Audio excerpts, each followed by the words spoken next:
नमस्कार।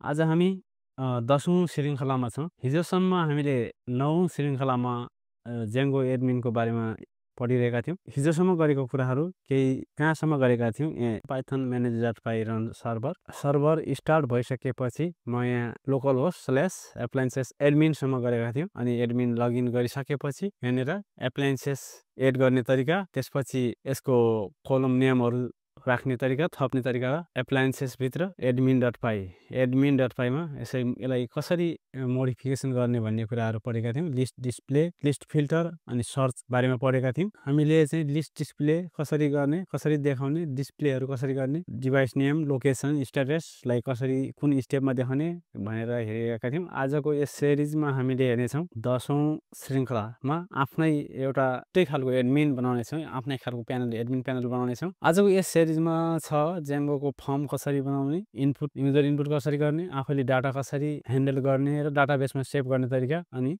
डाटाबेसमा सेभ गरेको डाटालाई चाहिँ कसरी देखाउने, कसरी गर्ने भनेर आज चाहिँ हेर्नेछौँ। हिजोसम्म एडमिन जेङ्गोको प्रिबिल्ड एडमिन प्यानलमा गर्थ्यौँ भने, यसको एडमिन प्यानल यहाँबाट गर्थ्यौँ भने, अब यो नभएर हामीले आफ्नै एप्लायन्सेस यहाँनिर गएर आफ्नै खालको एउटा पेज बनाएर यसमा चाहिँ सो गर्नेछौँ कि कसरी डाटा एड गर्ने र सेभ गर्ने अनि डिस्प्ले गर्ने भन्ने बारेमा जानकारी गर्नेछौँ। सबभन्दा पहिले हामीले एउटा जेङ्गोको फर्म बनाउने कसरी बनाउने भन्ने कुरा चाहिँ हामी गर्दैछौँ। सबभन्दा फर्स्टमा VS कोड टर्मिनल पनि सर्भर पनि रन भइसकेको छ। म साइड बाई साइड विन्डो गराउँछु। साइड बाई साइड गएपछि हेर्न सजिलो। पछि एप्लायन्सेस फोल्डरभित्र गएर हामी एउटा forms.py गरौँ। forms.py यसमा मैले यहाँ बनाएको फर्म्सलाई चाहिँ कपी गरेर पेस्ट गर्छु। यसमा के छ स्टेप भन्ने कुरा चाहिँ देखाउँछु। सबभन्दा पहिला जेङ्गोबाट फर्म इम्पोर्ट गरौँ। त्यसपछि चाहिँ एप्लायन्सेस चाहिँ डाटा हाम्रो मोडल इम्पोर्ट गरौँ। त्यसपछि क्लास एप्लायन्स फर्म भनेर एउटा क्लास बनाएको छ। तपाईँले यो बुझ्नको लागि चाहिँ एप्लायन्स डाटाबेस मोडलको अनुसारको नाम दिन सकिन्छ, जो पनि दिन सकिन्छ। त्यसपछि मोडल चाहिँ सेलेक्ट गर्ने, कुन चाहिँ मोडल, एप्लायन्सेस मोडल। अटोमेटिक यसले एप्लायन्सेसको टोटल्ली भएको डाटाहरूलाई यसमा देखाइदिन्छ र फिल्डमा के देखाउने हाम्रो फर्ममा भनेर यसले जनाउँछ। र विजिटमा चाहिँ यसलाई डिजाइन गर्ने बुटस्ट्र्यापको क्लासहरू पनि दिएको छ। यसलाई चाहिँ हामीले डिजाइनको लागि गर्छौँ। यति मात्रै विजिट नराखेर पनि हामीले गर्न सक्छौँ भने यसले चाहिँ डिजाइन बुटस्ट्र्याप लगाउने काम गर्छ। विजिटले यसलाई डिजाइन गर्ने काम गर्छ। यो फर्म बनायौँ। फर्म बनाइसकेपछि हामीले चाहिँ भ्यू बनाउनु पर्ने हुन्छ। छँदा चाहिँ भ्यूमा जाउँ। भ्यूमा गएर एउटा नयाँ फङ्सन डेफिनेसन लेखौँ।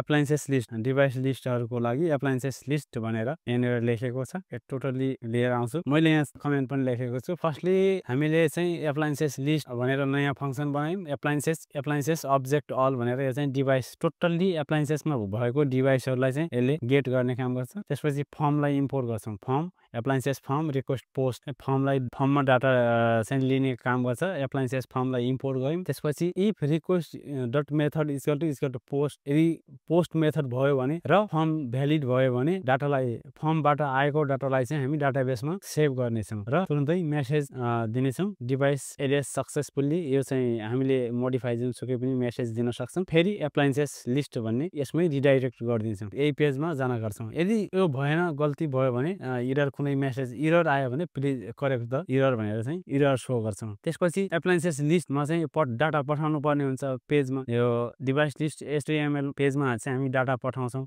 यो पेज पनि हामी बनाउँछौँ।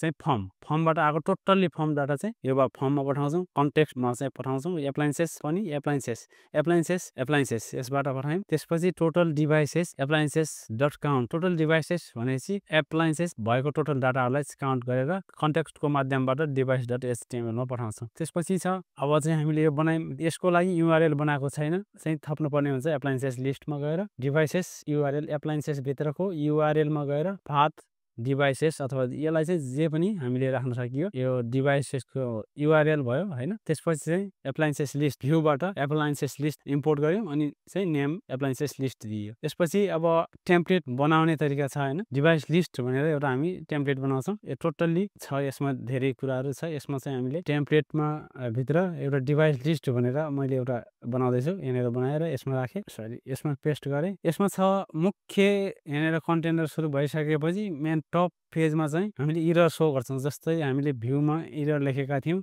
केही इरर आयो भने इरर सो गर्ने, त्यसपछि सक्सेस र इरर मेसेजहरू यसमा देखाउन सकिन्छ। र अब नयाँ डिभाइस थप्नको लागि एउटा फर्म चाहिँ हामीले यहाँ बनाउँछौँ। यसभित्र यो भित्र चाहिँ हामी नयाँ डिभाइसहरू थप्ने एउटा फर्म बनाउँछौँ। Form method equal to post अनिवार्य हुनुपर्छ। सिआरएफ टोकन सेक्युरिटीको लागि चाहिँ सिआरएफ टोकन अनिवार्य गर्नुपर्छ। पोस्ट मेथडको लागि चाहिँ यो अनिवार्य हुनैपर्छ।